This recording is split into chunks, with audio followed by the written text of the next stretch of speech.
Let's start with just check-ins from our superintendents about how things are going in your communities. So anyone that's is welcome to start us off. Commissioner, I'll start.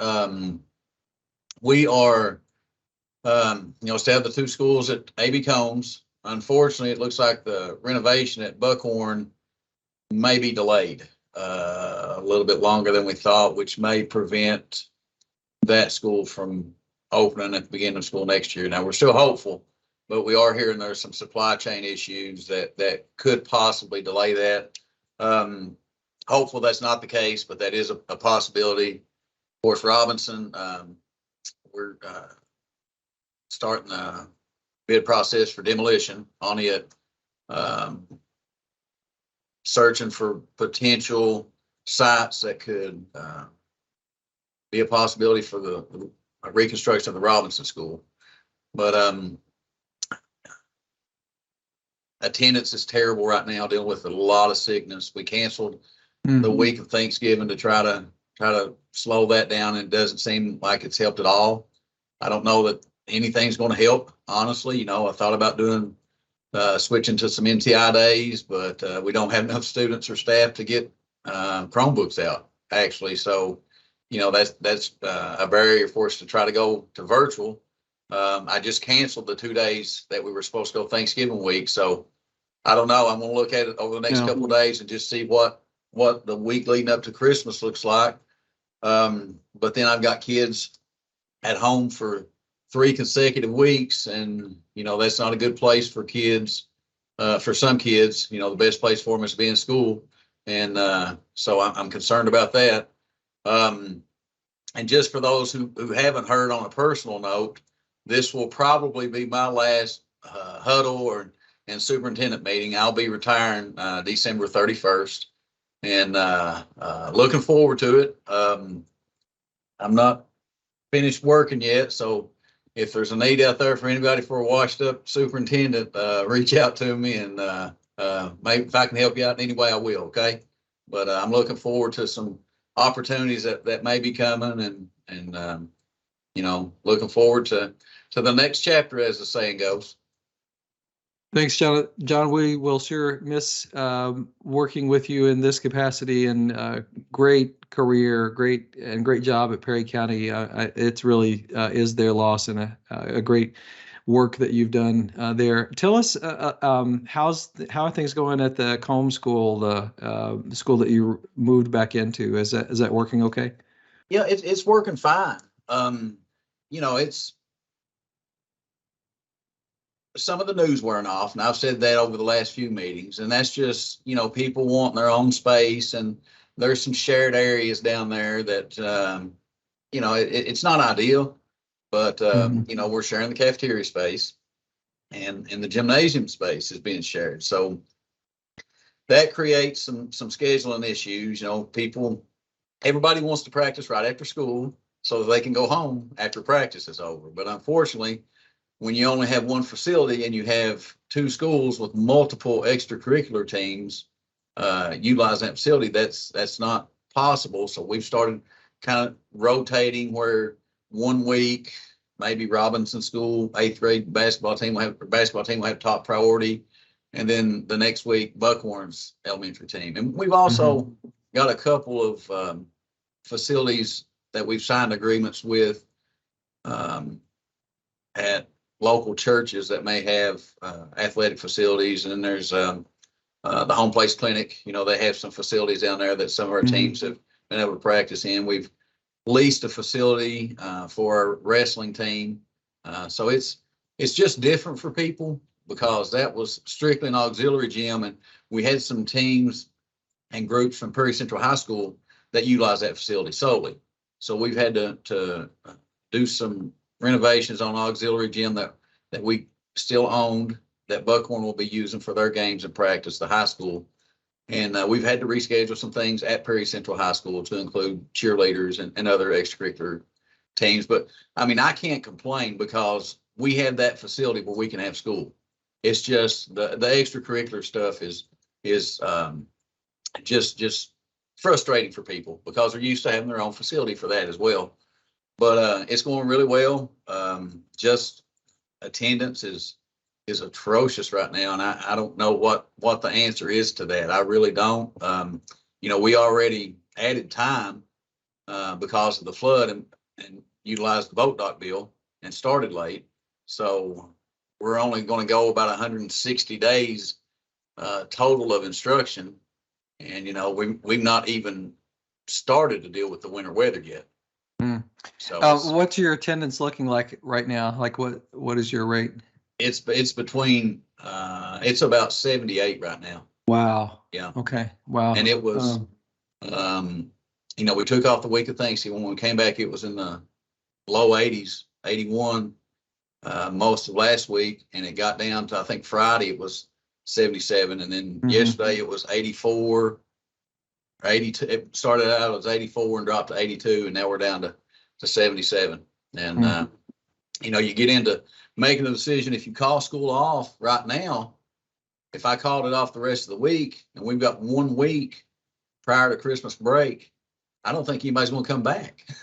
Yeah. I mean, because they're not going to say, well, I'm not going to take a chance on my kid getting sick right before Christmas.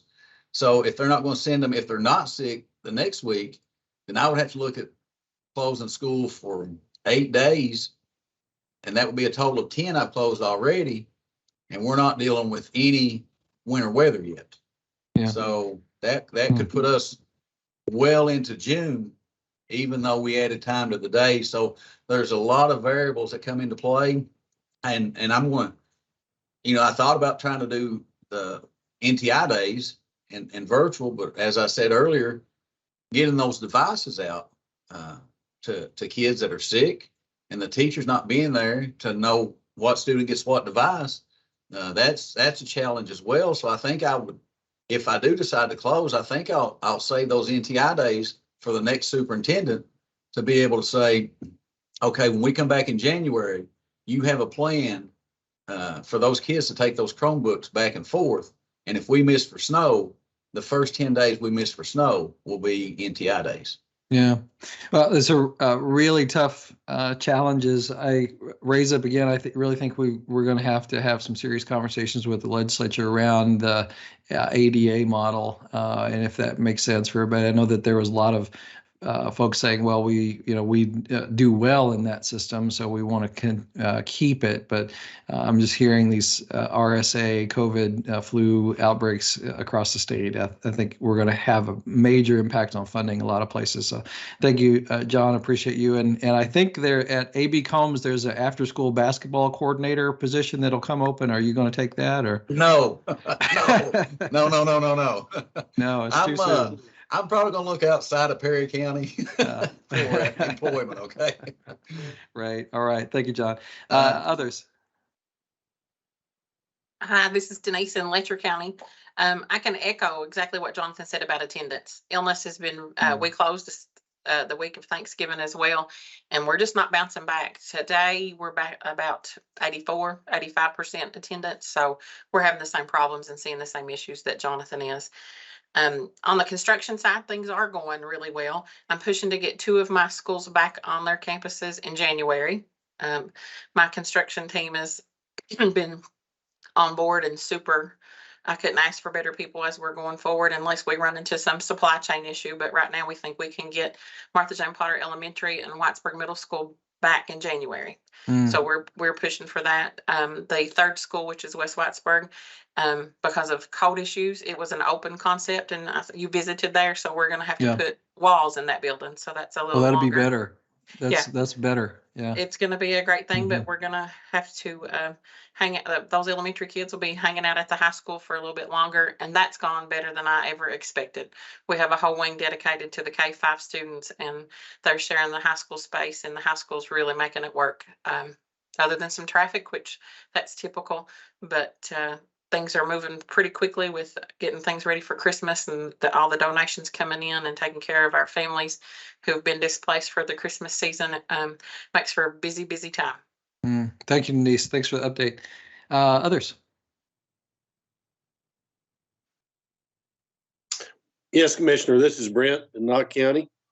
First off, congratulations, Jonathan. I admire you. School update. Hindman Elementary, we're about the same place we was on the last huddle. We are awaiting tile. The complaints have pretty much ceased as far as parents claiming their kids have respiratory issues and things of that nature. We're hopeful to start receiving tile late January. Heating, cooling, HVAC, everything is good. The gymnasium at Hindman, which was relatively new, the floor is being put down now. Should be finished by the end of next week or the early the week after that. Knott Central is about at the same place. We do have our gymnasium floor finished at Knott Central. We started practicing on it on Wednesday of last week, and it's absolutely a beautiful floor. Beautiful. We have a really nice gymnasium now. The ATC, not so good. Still hopeful to get in it maybe by the end of the year. They're having some electrical challenges. The supply chain was one of them. They've overcome that. But now they're having some code issues. The power company has changed where they want the source of that power to come from in order to mitigate the risk of another flood taking the entire power structure out. Attendance, identical to Letcher and Perry counties. We are at 80 today. We was at 81 yesterday. Last Friday, we actually got down to 71. And if we'd been in the 70s yesterday, I was going to close for the rest of the week. Still, mate, if we drop down in the 70s tomorrow, I probably will have to close the rest of the week. I'm getting a lot of parental concerns. I've had several calls this morning. So attendance is a challenge for us. Now, in saying that, since we started on September 19th, and I checked this morning, the highest our attendance has been since we started school this year was 88, and that was only for 2 days. We've been running 84 to 87 prior to sickness. So our attendance is horrible. So any help that you might get us there would be greatly appreciated. Yeah, well, of course, we'll do what we can to advocate for more flexibility. We need a statutory change for ADA, though. It's written into state law, so that's where that change is going to be. I know that this is sort of a third rail thing to say, but when we had masking, we had no flu. And so I know that you can't go to a place of requiring masking, but you could do some things to encourage that, because these are all respiratory viruses, COVID, RSV, and the flu. So that I know that's a difficult thing to talk about, and nobody wants to do that again. But that was one of the benefits that we saw when we had masking, is there was, in addition to no COVID transmissions at schools, there was practically no flu transmission as well. So another one of those easy things for me to say. Thank you, Brett, for the update. Others.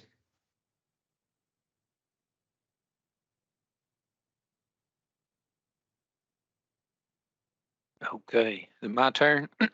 Yeah, go ahead, Philip. Congratulations to Mr. Jett. Proud of you. Good job. You've always been a phone call away for me, so I'll miss you. Wish you the best. We've been reading The Power of a Positive Team, so I think all of us just, today I got to go witness a transition activity. We're trying to open up a new elementary school and merge 2 schools in a 3-6 preschool through 2nd grade concept, and I got to do some team building activities with some 5th and 6th graders, and that may have been the most fun I've had in months. So that's my positive share out. The high school campus is, we're still putting the pieces back together, but we've been moving quickly, and I'm real proud of everyone. I also would like to take time to say thank you to Greg Dunbar and John Gilbert. They're part of the construction team there under you, Mr. Commissioner Glass, and they have come up. They've been really helping me with some property acquisitions and helping us through the paperwork process of getting things on task. So I wanted to take a moment and say thank you to both of those individuals in front of you.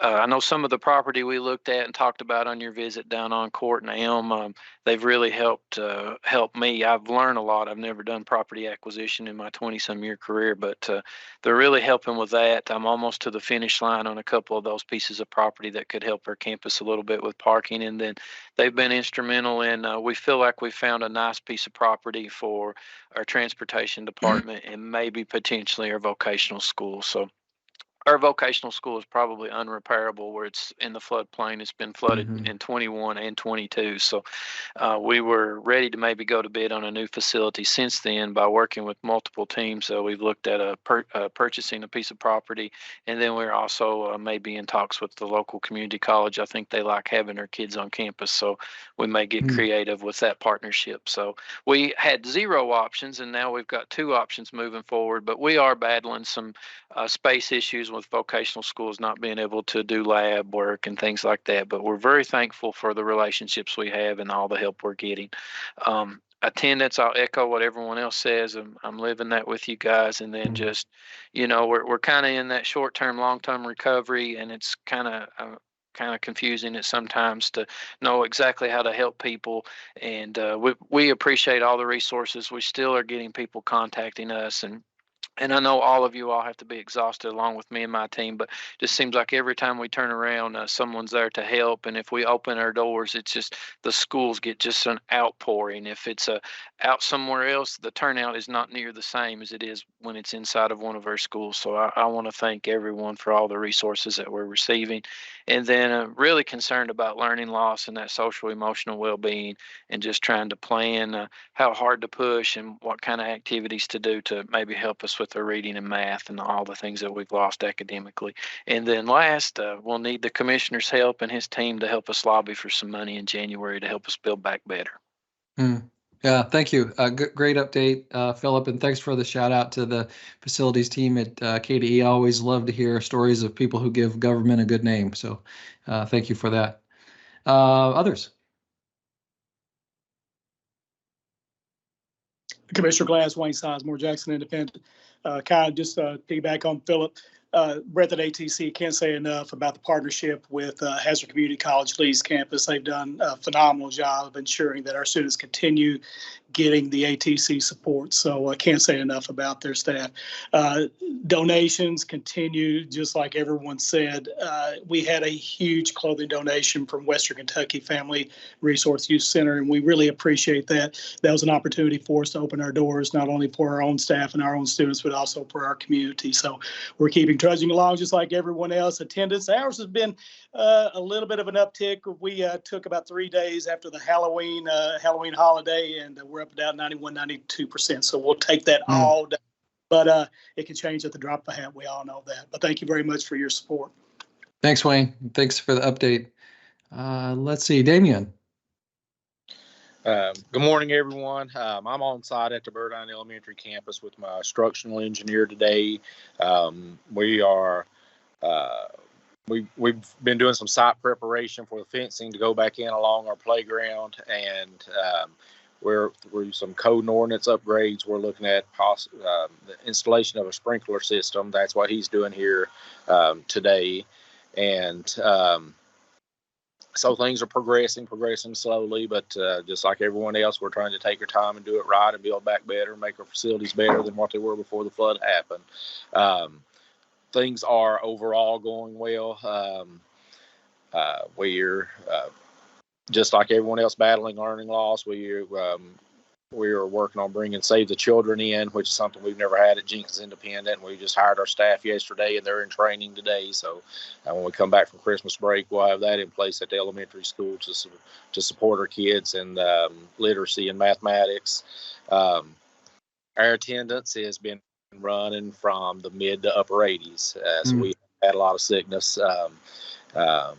And I think that more than just sickness, part of it is the world that we live in now, that they've got used to being home during COVID, and it's a mindset that we've got to battle and we've got to change. And working on that, and we're trying to gear up for Christmas, and we support our families through the holiday season, through Thanksgiving and Christmas. So we've got several organizations that support us in that, and making sure that we take care of our kids the best we can.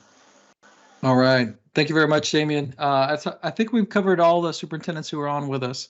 Very similar places that you're in and challenges that you're having.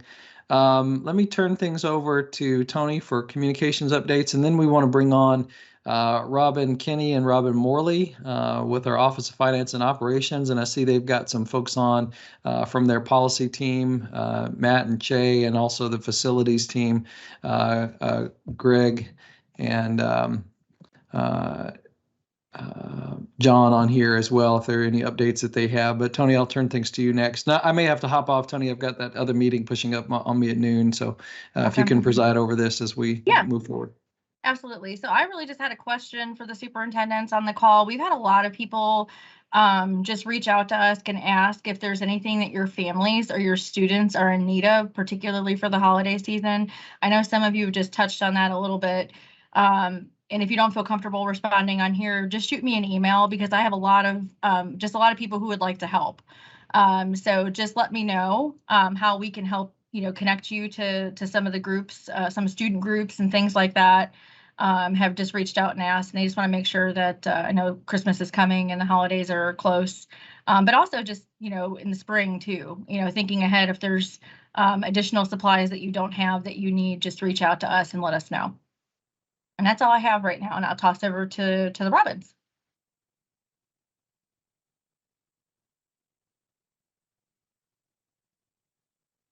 Hi, everybody. In the interest of time, I just have myself and my team on. We're in a listening mode today just to see if there's anything that we can help you all with. We do have Valoria Smith on from EMS. And so Valoria may have some comments. You all are waving at her because she's a familiar face to many of you. But I'm going to let her provide any updates from emergency management. Good morning, everybody. I'm going to make this really, really brief.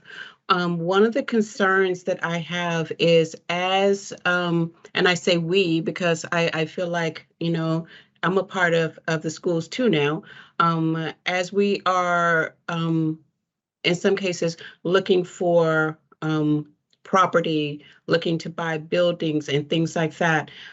If most of your funds for that is going to either come from insurance proceeds or maybe through your county emergency management, then, great. But if you are depending on FEMA for the cost for this, it is very, very important that you follow the policy regarding alternative projects. What I mean by that is you need to provide a narrative to the state, and all of that has to be approved by the state. When you're looking at properties, look at least 2 or 3, and I know you guys are, to give to comply with the procurement policy that you have actually, bid or looked at, several different things, and that everything is cost effective. But the main thing is, I would really caution you, if you do not have another way to fund it, that you start signing contracts and buying things as far as property or as far as other buildings before you get that okay from the state. You would send that narrative to me. I can help you with it if you want to, but you need to apply through the state, and then the state will notify FEMA that they have approved that for you. They may have some other questions before they send it to FEMA. We'll talk about those, but just keep in mind that it's really, really important to follow that procedure. With that being said, one of the things that I was going to do after you guys got pretty much of the way through this project with FEMA is to start to just do a little bit of education on the process. But in the interim, just for this, I don't want to send it to everybody and overload everybody, but if you need this information or if you need to talk to me one-on-one a little bit, definitely reach out to me. I can send you the policies so that you can read the policies, because keep in mind, I know that the IBD sent out a letter, to everybody that had a consultant. So even if you have a consultant, FEMA expects that you are aware of every step that's going through your process. And at the end of the day, when the consultants go away and when I go away and the final reviews start happening, you're going to be the person that's going to have to answer the questions. So I just want to make sure that you're aware that even if you have a consultant, the buck does not stop with the consultant, the buck stops at the district. Okay, but anything that I can do to help, you guys know I'm a phone call away. Just let me know. We'll talk about your specific whatever is going on with you guys specifically, and definitely link in whichever liaison is in your area too. So that's about all that I have. All right, thank you, Valoria. All right, any other questions that have come up since you last spoke, or anything that you have for us? All right, and then I just wanted to go over a couple of dates. We have another huddle that is scheduled in 2 weeks. It should already be on your calendars. It's for Tuesday, the 20th from 1 to 1:30 Eastern time. So that should be on your calendars already. I think that's the last one that we have scheduled. You all had initially reached out and asked us to kind of hold these through the end of the year. We certainly can continue holding them in 2023 after the holidays. We just need some feedback from you guys on what would be the most helpful for you.